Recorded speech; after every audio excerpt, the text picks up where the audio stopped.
Olá! Hoje a gente vai mergulhar na ideia central de Eckhart Tolle sobre uma transformação radical que pode estar acontecendo com a consciência humana agora mesmo. Então, vamos lá! Para a gente entender essa transformação, a gente precisa fazer uma viagem no tempo. Uma viagem bem longa. Pensa só, a Terra, 114 milhões de anos atrás. O planeta já era todo verdinho, sabe? Coberto de vegetação há milhões de anos. Mas algo gigantesco estava prestes a acontecer. E aí, de repente, logo depois do sol nascer, a primeira flor desabrocha.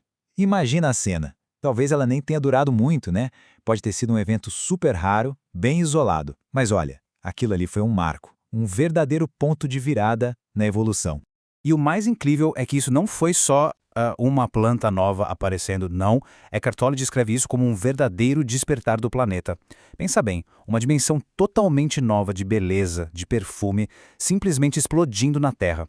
Foi tipo o primeiro vislumbre de uma consciência diferente. As flores viraram, nas palavras do próprio Tolle, mensageiras de outra esfera. Elas encantaram os primeiros humanos, sabe? Não porque serviam para alguma coisa prática, mas pela beleza delas, uma beleza quase de outro mundo. Elas inspiraram gigantes, como Buda, que deu um sermão inteiro só segurando uma flor, em silêncio. Ou Jesus, que nos disse para a gente aprender com elas. E essa ideia de saltos na evolução é fantástica.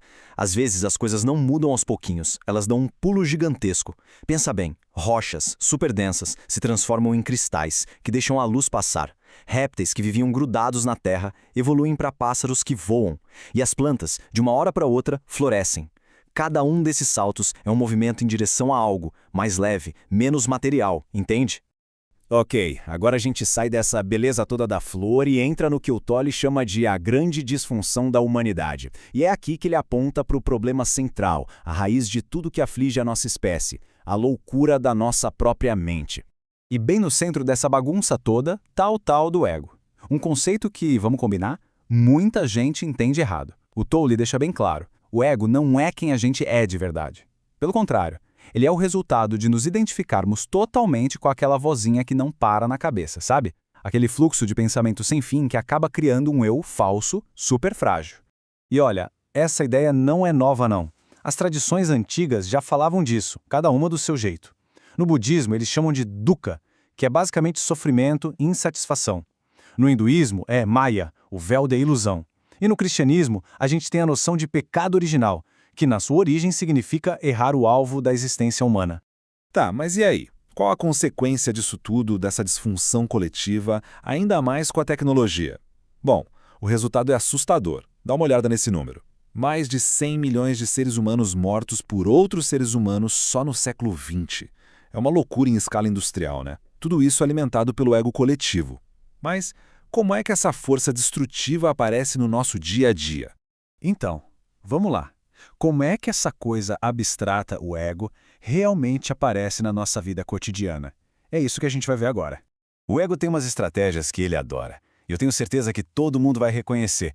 Sabe aquela mania de reclamar? O ressentimento guardado? Aquela necessidade que chega a ser irritante de estar sempre com a razão?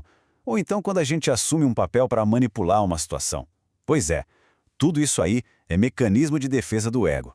Mas por quê, né? Por que o ego faz isso? O que está por trás desses comportamentos que, às vezes, parecem tão inofensivos? A resposta, no fundo, é bem simples. Sobrevivência. Como o ego é uma identidade falsa, ele precisa o tempo todo se fortalecer. E como ele faz isso? Criando separação. É sempre eu contra o outro. E, claro, reforçando aquele sentimento de superioridade, de estar certo enquanto o outro está errado. Mas calma, que agora vem a parte boa. Assim como as plantas um dia floresceram, a humanidade talvez esteja bem na beira de uma transformação radical parecida.